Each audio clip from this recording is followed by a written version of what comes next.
My wife slept with my best friend, the man I trusted most in this world. I didn't yell. I didn't fight. I didn't shed a single tear. Instead, I simply vanished from their lives for 13 years. And let her die waiting for a forgiveness that would never come. I need to tell you about that Tuesday. Not because Tuesdays are special, but because that one Tuesday destroyed everything I thought I knew about love, loyalty, and family. I was 46 years old, a successful civil engineering consultant working on major infrastructure projects for municipal governments. 22 years married to Leora.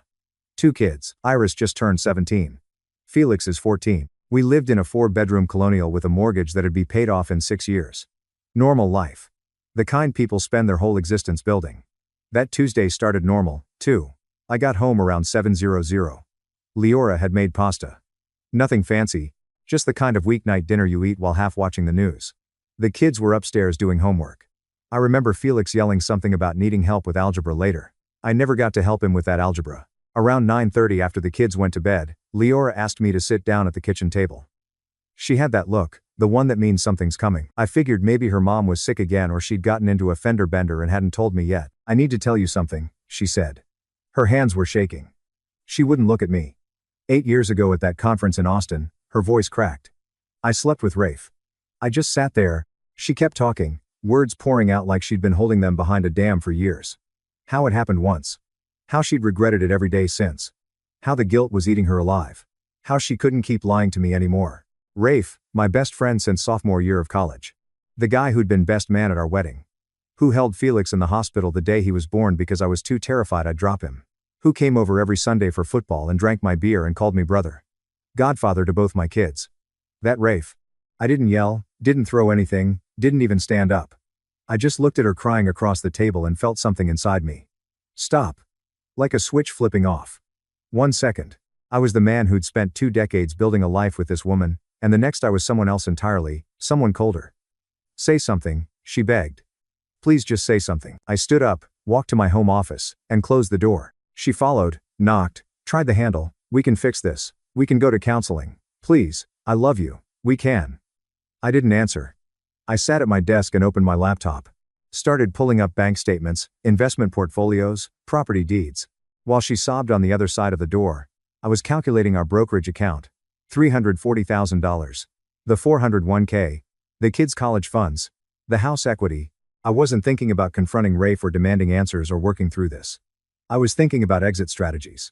Leora finally went to bed around midnight. I heard her crying through the walls. I didn't go to her. I spent that entire night running numbers.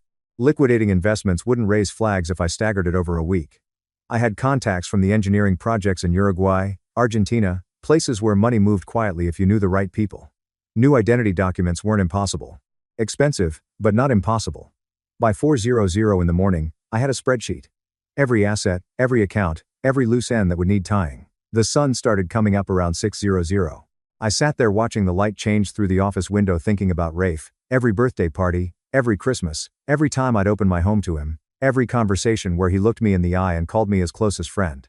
While he knew what he'd done, while Leora knew what she'd done, while I sat across from both of them at dinner tables, completely unaware I was sharing my life with 2 people who'd betrayed me and then smiled at me like nothing happened. 8 years. They'd had 8 years to tell me. I thought about going upstairs and waking Leora, demanding details, asking questions I didn't want answers to. Instead, I opened a new browser window and started researching one-way flights to South America. By sunrise, I'd made my decision. I wasn't going to fight. I wasn't going to scream. I wasn't going to try to fix this or understand this or forgive this. I was going to disappear so completely they'd spend the rest of their lives looking for answers they'd never find. Wednesday morning, I made breakfast. Scrambled eggs, toast, orange juice. Leora came downstairs looking like she hadn't slept. Her eyes were red, swollen. She tried to say something, but I just handed Felix's plate and asked Iris if she'd finished that college essay yet. Normal. Keep it normal. We need to talk, Leora said quietly. Not now, I replied. Kids need to get to school. She looked at me like I'd slapped her. But I wasn't being cruel. I was being practical. The performance had to be perfect. Any sudden change in behavior would raise questions later. I drove the kids to school like I did every Wednesday. Dropped Felix off first at the middle school, then Iris at the high school. She asked if Mom and I were fighting, just stress from work, I told her. Nothing for you to worry about. I watched her walk toward the building with her backpack, laughing with some friend about something on her phone. 17. College applications due in a few months. I'd probably never see her graduate. That should have hurt more than it did. Instead, I drove to the bank. The offshore contact I'd worked with on a project in Montevideo 3 years ago, guy named Hector, responded to my encrypted email within 2 hours. Yes. He could help. Yes. It would cost. I wired him the first payment from an account Leora didn't know existed. Consulting work I'd done independently. Never deposited into our joint accounts. Day 1, liquidated $85,000 in stock options. Told the broker I was diversifying. Day 2, sold off municipal bonds, another $43,000. Different broker, different excuse. Day 3, started the process on the investment portfolio. This one took finesse, couldn't dump everything at once without triggering alerts. I staggered the sales across 4 different accounts. The whole time I came home, had dinner with my family, helped Felix with that algebra, watched Leora move through the house like a ghost, waiting for me to detonate. I never did. Thursday night, she tried again. Please, we have to talk about this. We can't just pretend it didn't happen. I'm not pretending anything, I said. And I wasn't. I knew exactly what happened. I was just choosing not to discuss it. She actually looked hopeful for a second, like my non-reaction meant I was processing that I'd eventually come around to forgiveness and counseling and rebuilding trust. She had no idea I was counting down the days. Friday, Hector confirmed the identity documents. Cost me $30,000. Birth certificate, passport, driver's license, all legitimate, all with my face, all with a name that wasn't mine. He'd have them ready by Tuesday. Saturday, I watched Iris at her soccer game. She scored twice. Leora sat 3 seats away from me in the bleachers, crying quietly behind her sunglasses. I cheered when she scored, took pictures, acted like everything was fine. That night, Felix asked if I wanted to play video games with him, some racing game he'd been obsessed with for months. We played for 2 hours. He beat me 14 times in a row and kept laughing every time I crashed. I memorized the sound of that laugh. Sunday was the hardest day. I wrote letters, one for Iris, one for Felix, tried to explain the unexplainable, why their father would choose to vanish instead of fight. Why absence was the only response that made sense to me. I wrote 7 drafts before I realized there was nothing I could say that would make this okay. I burned them in the fireplace, watched the paper curl and blacken. They'd be better off hating a ghost than understanding a coward. Monday, I went to my office and submitted my resignation. Backdated it 2 weeks. Made it look like I'd been planning this for months.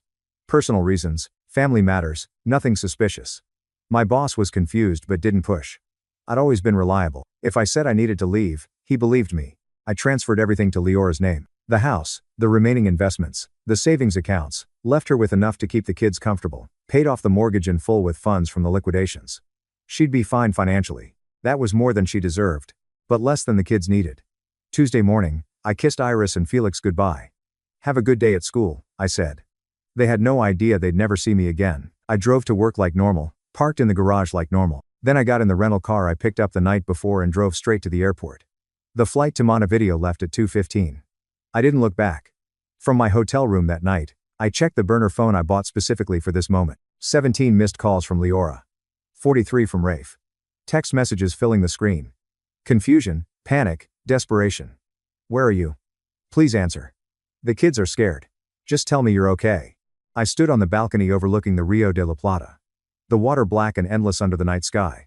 Then I dropped the phone over the railing. It tumbled through the darkness and hit the water with a sound I couldn't hear from 12 stories up, disappearing beneath the surface like it had never existed at all. They'd never find me. But worse, they'd never understand why. The first 3 months, I barely slept. Not from guilt, from adrenaline.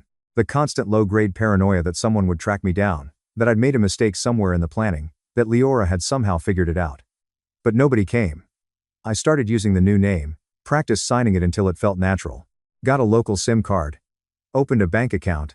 Rented a small apartment in Positos, a neighborhood full of expats where nobody asked questions. Hector introduced me to a construction firm looking for project managers. My engineering background translated. Within 6 months, I was running site operations for a luxury residential development. The work was familiar enough to be easy, foreign enough to keep my mind occupied. I built a life, just not the same kind. Year 1, I kept my head down, worked, went to the gym, learned Spanish, dated a woman named Valentina for 3 months before she got frustrated that I never talked about my past. Fair enough. I wasn't that person anymore. Anyway, the information came through a guy I'd worked with back home, construction superintendent named Gary, who'd retired to Florida. We'd grabbed beers a few times over the years, stayed in loose touch. He didn't know where I was, but he knew mutual people and he liked to talk. 6 months after I left, he sent an email to my new encrypted address. Heard about your situation, man. That's rough. Leora has been telling everyone what happened, Trying to explain why you left, I guess. I stared at that sentence for a long time. She'd confessed, not just to me, to everyone. I called Gary from a prepaid phone, told him I needed details, but couldn't explain why. She broke down at some dinner party. He said started crying, told the whole room she'd cheated on you years ago with Rafe. Said she'd finally been honest with you and you just vanished. People are calling her brave for coming clean. And Rafe. Gary laughed. It wasn't a pleasant sound. Rafe's done. His wife Tamara divorced him within a month. Took the kids. Got full custody. His firm's bleeding clients. Nobody wants to work with a guy who stabbed his best friend in the back. Last I heard, he's living in some studio apartment, barely scraping by. I should have felt something. Satisfaction, vindication, anything. Instead, I just thanked Gary and hung up. Year 2, I learned Leora hadn't moved. Still in the house, still keeping my office exactly how I'd left it, like a shrine to a ghost. Year 3, Felix graduated middle school. I found out through Iris's Instagram. She'd made it public, probably hoping I'd see it. There was a photo of Felix in a suit that didn't fit right, forcing a smile. The caption, "Proud of my brother."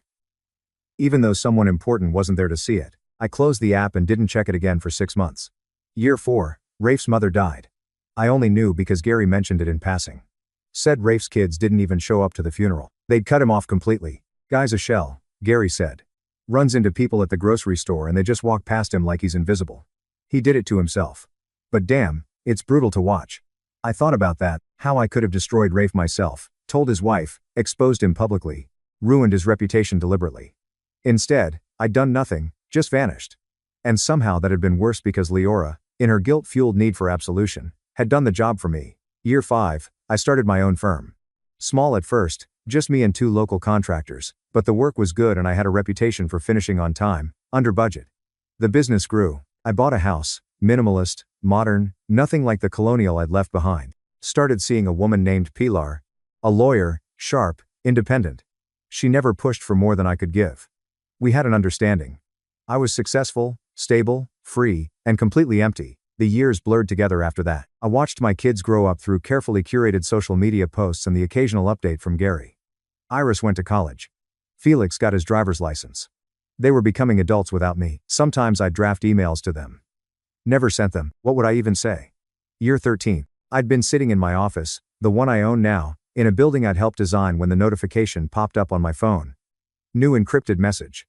I almost deleted it. I got spam to that address sometimes, but the subject line stopped me. Your wife is dying. I opened it. The message was from an email I didn't recognize, but the area code in the signature was familiar. Someone back home. Leora has pancreatic cancer. Stage 4. Doctors say she has months, maybe weeks. She's been asking for you. If there's any part of you that cares, now's the time. Here's my number. It was signed by someone named Patricia, Leora's sister. I sat there for 3 hours staring at that email. Pancreatic cancer, stage 4. She was dying and she wanted to see me. I should have deleted it. Should have blocked the address and moved on with my life like I've been doing for 13 years. Instead, I picked up my phone and dialed the number. A woman answered on the 3rd ring. Hello. Her voice was cautious. She didn't recognize the number. This is Patricia? I asked. There was a pause then. Yes. Who is? She stopped. Oh my God. Is this? I got your email. She started crying immediately. Thank God. Thank God. We didn't know if you'd even see it or if you'd care, or how bad is it? She pulled herself together. Bad. They caught it late. It spread to her liver. They're managing pain now, not treating it. The doctors say maybe 2 months, maybe less.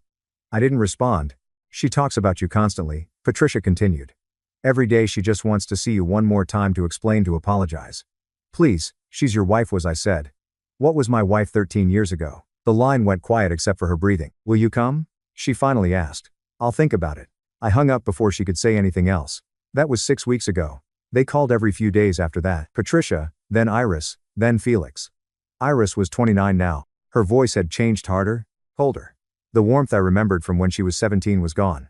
You need to come home, she said. No greeting, no small talk. Mom's dying and she's asking for you. I heard, that's it. You heard? Her anger cut through the phone. You disappeared for 13 years. You left us with no explanation. No goodbye. Nothing. The least you can do is show up now. Why? Because she's dying. People die, Iris. I can't change that. You're unbelievable. She was crying now. You know what she's been like for 13 years? She never moved on. Never dated anyone. Never changed a single thing in the house. Your office is exactly how you left it. She's been waiting for you to come back and now she's dying without ever understanding why you left. She knows why. No. She doesn't. None of us do. She told you the truth and you just vanished like we meant nothing. I almost laughed. She told me the truth 8 years too late while I sat across from both of them at dinner tables, completely oblivious. You want to talk about meaning nothing? Ask her how it felt to lie to my face for 8 years. Iris went quiet. I'll think about it, I said, and disconnected. Felix called next. He didn't yell, didn't cry, just asked one question. Did you ever love us? That one landed differently. Yes, I said. Then prove it. Come home. He hung up before I could respond. I sat in my house, the one I'd built from nothing, and ran the numbers again. Same calculation I'd done 13 years ago, just different variables. What did I gain from going back? Closure. I didn't want closure. Closure implied an open wound. I'd cauterized that wound years ago. Forgiveness. They wanted me to forgive Leora. To give her peace before she died. But why should I? She'd had 13 years. 13 years to find peace with what she'd done. Instead, she'd built a prison out of guilt and waited for me to unlock it. That wasn't my problem. But there was something else. Something colder. I wanted her to see what 13 years of silence looked like in person. Wanted her to understand that I hadn't broken, I'd calculated. That every day she spent waiting for me to come back, I'd been building something untouchable. I wanted her to die knowing she'd destroyed the man she loved and created someone who could watch her beg for forgiveness and feel absolutely nothing. That was worth the trip. I booked the flight 2 weeks later, used my real passport, the one I'd never technically canceled, just stopped using. Flew through Buenos Aires, then Miami, then back to the city I'd erased myself from. The layover in Miami was strange. American soil, American accents, everything familiar and foreign at the same time. I rented a car at the airport. Drove through streets I used to know, the grocery store was still there, the dry cleaner, the intersection where I'd gotten rear-ended 7 years before I left. But nothing felt real, like I was driving through a movie set of someone else's life. I parked outside the hospital at 4:00 in the afternoon. Sat there for an hour watching people walk in and out. Families, visitors, patients in wheelchairs getting fresh air. An ambulance pulled up, lights flashing silently. I watched them unload someone on a stretcher and wheel them through the automatic doors. Then I checked my phone. 3 missed calls from Iris. 2 texts. Mom's asking if you're coming. Please, she doesn't have much time. I turned off the phone and got out of the car, walked across the parking lot, past the ambulance, through the automatic doors into the air-conditioned lobby that smelled like disinfectant and fear. The woman at the information desk smiled at me. Can I help you? I'm here to see Leora Castellano, I said. Room 412. Her smile faltered slightly as she looked at her computer. Are you family? I thought about that question. I used to be. She directed me to the 4th floor. I took the stairs. Needed the time. Each step felt mechanical. 1 foot, then the other. Fluorescent lights humming overhead. The stairwell smelled like concrete and cleaning chemicals. 4th floor, I pushed through the door into the hallway. Room 412 was at the end. Door half open. I could hear voices inside. Iris saying something about medication schedules. A quieter voice. Felix maybe responding. I stopped outside the door. This was it. 13 years of silence ending in a hospital room that smelled like death and recycled air. I pushed the door open. Iris saw me first. She was sitting in a chair beside the bed. And when she looked up, her entire face changed. Shock, then something that might have been relief, then anger crashing over all of it. Oh my God, she whispered. Felix was standing by the window. He turned and I barely recognized him. 27 years old now, taller than me. Broad through the shoulders. He looked like he wanted to say something but couldn't find the words. And then there was Leora. I'd prepared myself for this. Thought I had anyway. But seeing her, actually seeing her, was different than imagining it. She was skeletal. The cancer had carved her down to almost nothing. Cheekbones pressing against skin that looked like paper. Hair thin and gray. 4 lines running into her arm. Oxygen tubes in her nose. Her eyes though, those were the same. And they locked onto me the second I stepped into the room. You came, she breathed. Her voice was so small, so broken. I didn't respond. Just pulled out the chair on the opposite side of the bed and sat down. I can't believe you're here, she said, tears already streaming down her face. I didn't think you'd. I need to talk to him alone, she said to Iris and Felix. Mom, no, Iris started. Please. Felix grabbed his jacket. I'll be outside. He walked past me without looking at me, slammed the door hard enough to rattle the frame. Iris stayed in her chair, staring at me like I was something dangerous. Iris, please, Leora said again. Fine. Iris stood up, leaned down to kiss her mother's forehead. Then she looked at me. Don't you dare hurt her more than you already have. The door closed behind her. Silence. Just me and Leora and the steady beep of the heart monitor. Thank you for coming, she said finally. I know you didn't have to. I know I don't deserve. Don't. She stopped. Don't thank me, I said. I'm not here for you. Her face crumpled. Then why did you come? I didn't answer. Please. She whispered. I need to explain. I need you to understand. I understand perfectly. No, you don't. That night, what happened with Rafe? It was a mistake. One stupid, horrible mistake that I've regretted every single day since. I told you because I couldn't live with a lie anymore. I thought honesty would. Would what? Fix it? I don't know, I just knew I couldn't keep lying to you. So, you waited 8 years. I was afraid of what? Of this. She gestured weakly between us. Of losing you, of destroying our family. I thought if I could just live with it. If I could be a good wife and make up for it somehow. You can't make up for it. She was sobbing now. Full body shaking sobs that made the monitor spike. I know I can't. But please. I'm dying. I have weeks left. Maybe days. I just need you to tell me that you forgive me. That's all I want. Just that one thing before I know. The word hung in the air like a verdict. What? I said. No. Please. Please. I'm begging you. I've spent 13 years in hell. The guilt has eaten me alive. I lost you. I lost everything. Rafe lost everything. We've both paid for what we did. Please just give me this one thing. Just say you forgive me. I looked at her. Really looked at her. This woman I built a life with, loved, trusted. This stranger who'd shared a bed with my best friend and then sat across from me at breakfast the next morning like nothing happened. You want forgiveness? I asked. Yes. God. Yes. You want peace before you die? Please. I leaned back in the chair. You had 13 years to find peace, Leora. I gave you everything when I left. The house, the money, the kids. I even gave you my silence. Never told anyone what you did. Never destroyed your reputation. Just vanished. I know and I'm grateful. That was your forgiveness. That was all you're getting. Her breathing changed. Faster, shallower. What are you saying? I'm saying I'm here. That's the answer. That's all the closure you get. No. No. You can't. You can't do this. You can't just sit there and watch me die without watch you die. I stood up. I'm not here to watch you die. I'm here to show you what you created. The machines were beeping faster now. Look at me. I said I'm alive, successful, free, and I feel absolutely nothing standing in this room with you. The man you married, the one who loved you. You destroyed him 13 years ago. What's left is just someone who came back to confirm you're really gone. Please.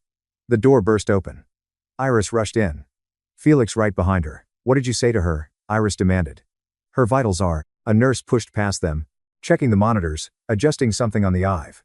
Leora was gasping now, eyes wide, reaching toward me with one skeletal hand. Please, she managed. Don't leave. Not like this, please. The machines were screaming. More nurses flooded in. Someone said something about calling the doctor. Iris grabbed my arm. If you're going to say something, say it now. I looked at Leora. She was dying right now. Right in front of me, and she was begging for the one thing I couldn't give her. I opened my mouth. I'm here, I said. That was all. Leora's eyes locked onto mine, desperate, searching for something more, but there wasn't anything more. A nurse was adjusting the oxygen, saying something about stabilizing her. Another was checking the IV line. Iris was crying beside me. Felix had his hand over his mouth, staring at his mother like he could will her to keep breathing. Leora's lips moved, forming words she didn't have the breath to speak. I knew what she was asking. The answer was still no. The doctor came in, checked the monitors, spoke quietly to the nurses. Then he looked at us, at me, at Iris, at Felix, her body shutting down. He said, "It could be minutes. I'm sorry." Iris collapsed into the chair. Felix just stood there frozen. I stayed exactly where I was watching. Leora's breathing slowed. The machine stopped screaming and started beeping slower, more irregularly. Her hand fell back onto the bed, the one that had been reaching for me. She was still looking at me. Even as her eyes started to lose focus, even as the nurse said something about making her comfortable, even as Iris grabbed her other hand and begged her to hold on. She was looking at me, waiting for something I would never give her. The beeping slowed, slower, slower. Then one long continuous tone. The nurse reached over and turned off the monitor. Time of death, 5:31 p.m., the doctor said quietly. Leora's eyes were still open, still staring at the space where I'd been standing. I looked down at her. This woman I'd spent 22 years with, who'd given me 2 children, who'd destroyed everything we built with one confession she should have made 8 years earlier. I felt nothing, not relief, not satisfaction, not even sadness, just nothing. Iris was screaming, sobbing into her mother's shoulder. Felix had turned to the wall, his whole body shaking. I walked to the door. Where are you going? Iris's voice cut through the room. You can't. I stopped, turned around. I came. I said, that's what she wanted. That's what she got. She wanted forgiveness. You be word. Iris was on her feet now. She wanted you to tell her you loved her. That you understood that she could die in peace. I know what she wanted. And you couldn't give her that. After everything. I looked at her. Really looked at her. Your mother and Rafe betrayed me, then looked me in the eye for 8 years like nothing happened. And when she finally told me, I had 2 choices. Destroy them both or walk away. I walked away. That was mercy. Mercy? Felix finally spoke. His voice was raw. You call abandoning your family mercy? I left you the house, the money, everything you needed. What I didn't leave you was the mess of watching me destroy your mother in front of you. That was the mercy. We needed our father. Iris screamed. You needed a father who could look at your mother without seeing betrayal. I couldn't be that person anymore. So I left. I opened the door. Wait, Felix said. I paused.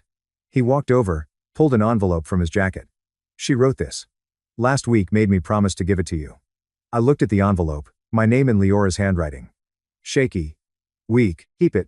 I said she wanted you, too. I know what she wanted. The answer is still no. I walked out of the room, down the hallway, past the nurse's station, down the stairs, through the lobby, back to the rental car. I sat in the driver's seat for a long time. The sun was setting, orange light cutting through the parking lot, painting everything in shades of fire. I thought about Leora's face, the desperation in her eyes. I thought about Iris and Felix, now orphans essentially, their father alive but gone. I thought about Rafe, wherever he was, probably hearing about Leora's death right now. Probably drowning in guilt that would never end.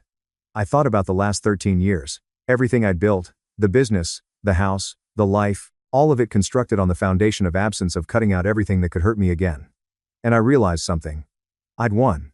I'd gotten my revenge. Not through exposure or destruction or confrontation. Through silence, through vanishing, through letting them consume themselves with guilt while I rebuilt somewhere they could never touch me. But sitting in that parking lot watching the sun disappear, I didn't feel like I'd won anything. Because the man who'd loved Leora, who'd trusted Rafe, who'd been a father to Iris and Felix, that man had died 13 years ago in a kitchen. What was left was just someone who could watch the woman he'd married die begging for forgiveness and feel absolutely nothing. I started the car, drove back to the airport, flew to Buenos Aires, then Montevideo, back to the life I'd built from nothing. 3 days later, Gary sent me a message. Heard about Leora, sorry, man. You doing okay? I stared at that message for a while. Was I okay? I was alive, successful, free, but okay. I deleted the message without responding. Weeks passed. Then months. The business kept growing. Pilar and I went to dinner, watched movies, had conversations about nothing important. Normal life, the kind people spend their whole existence building. But sometimes late at night, I'd think about that hospital room. About Leora's eyes still open, still searching, about Iris screaming, about Felix's face when I refused the letter, about the moment I chose to give her nothing and walked away. People ask if I regret it. The truth, I don't feel enough to regret anything anymore. Leora died begging for forgiveness. I couldn't give because that part of me died 13 years ago. Rafe lost everything without me lifting a finger. My kids will probably never speak to me again. And me? I'm alive. Successful. Free. But the man I was, the one who could love, trust, forgive, he disappeared that Tuesday night and never came back. Sometimes the most savage revenge isn't destroying someone else. It's letting them destroy you.